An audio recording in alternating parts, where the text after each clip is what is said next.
Hi, I'm Johnny, and my wife's childhood Casio keyboard has several settings. Also, this is Comics Altruism, and this is my entry into RWheatley0206's Road to 500 subscriber contest. There's still a little bit of time on this, so I'm going to leave the link below just so you can get your chance to enter. And what he's asked from us, there were two different ways to interpret that contest announcement video. The one was your 5 most prized possessions within the things that you collect.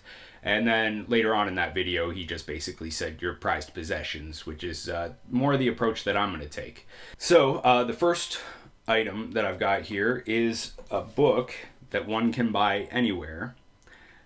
But it's not the book itself. It's not the material possession that I consider most prized. It's what's contained herein. And I refuse to pronounce this guy's name correctly because my French accent sucks. And so library lady, it's Sartre, Jean-Paul Sartre. And Age of Reason is the first of 3 books in something he called the Road to Freedom trilogy. So I discovered that book at too young an age, unfortunately, and it really blew my mind because I had also recently discovered Rage Against the Machine. So my mind is already juggling all of these socio-economic and environmental and political injustices throughout the world. As I'm, delving into that world, I'm also getting into French existential philosophy and realizing that every choice that a person makes, it's on them. So I have complete ownership over my own actions, regardless of my age at the time. And I realize that this freedom of choice that I have is a lot of responsibility. And I'm not going to go into what I do and what I don't do, but basically, there's no way to live perfectly. So at that young age, experiencing clinical depression for the second time and way worse than the first, here I am also dealing with the ethical conundrums and the guilt that comes with every decision that doesn't coincide with your own moral and ethical beliefs. There was very little chance of me becoming a cynic as an adult, but that just destroyed the possibility of that. And so that's why I consider that book, or the knowledge contained therein, to be one of my prized possessions. Unfortunately, I had a better print. It had Pablo Picasso's Guernica, however you want to pronounce it, as the art on the front. And it's that so perfectly represents this sudden weight of the world on your shoulders that's going to persist for the entire rest of your life. You can't really unlearn it. You're stuck with that forever. I'm just going to cut that off right there because I know I've already gone too far. All right, so next one is this book.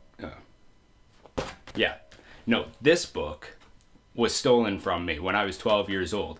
Now, why do I consider this to be one of my prized possessions? It's because it's become like my one-armed man.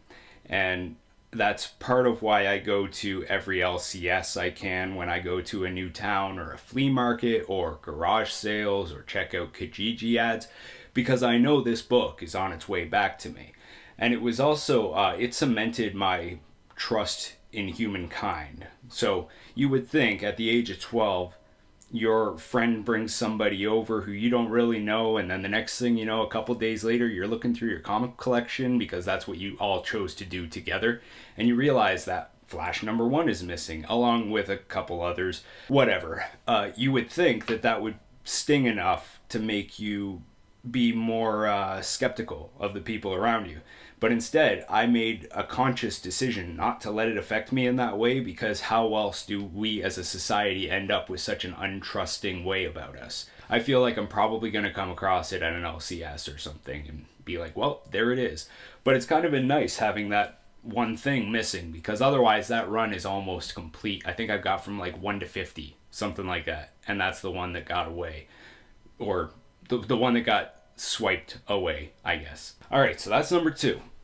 Number 3 is this super sweet box set. Radiohead was immensely important to me as a teenager, and it covers everything from Pablo Honey all the way down to Hail to the Thief. It's got it all in there. And then there's also another one after that I really love called In Rainbows that is among my favorites. this is really nice. It looks good on a shelf, just like that. Number 4 is, yes, it's a Fender American Standard, I think 1998 Stratocaster. And my brother bought this instrument for me, and he bought another one, Telecaster from the same year. And there really hadn't been another instrument like this, where as soon as I held it, it just felt like there was nothing better for me than this guitar. And I've played a bunch of wonderful instruments, but this one just, it got me. Like it was almost like Avatar, my ponytail connected to its ponytail and whatever, and we were off. And the number and variety of emotions that have gone from my mind to my hands into this, into an amp, it's just been a lot of fun. And it also reminds me of the good times with my best friends, because they also happen to be the band in which I played. So it's a lovely instrument. Give you a closer look. I didn't make any mods on this thing. It's just exactly as it is, or as it was when it came off the factory floor, aside from obviously this yin and yang sticker there. And number 5, this is the big one. I'm sure that you probably noticed this in my other videos. How awesome is that? Don't worry, it's completely harmless. I have to put it on my index finger for it to work, and I think it's completely drained. We can't find the lantern for it. I think it's somewhere in another dimension or something. This is representative of a stable love that will hopefully continue to my death. It's not to diminish all those past people and places and all of that, but this is where it's at now, and this is where I'm glad to be. I guess that's a good spot to end, because this has gone on way too long. All right, RWheatley0206, thank you for the stroll down memory lane, I guess, and for the pensive sort of state you put me in by thinking about material possessions that represent who and what I am. And I guess it kind of flew in the face of the Mighty Comics Guy entry that I did, I think, a couple of weeks ago, where I was just too shy and introverted to tell anything about myself, and then I just let it flood out for you right now. All right, thanks for the contest. Have a great week. Bye.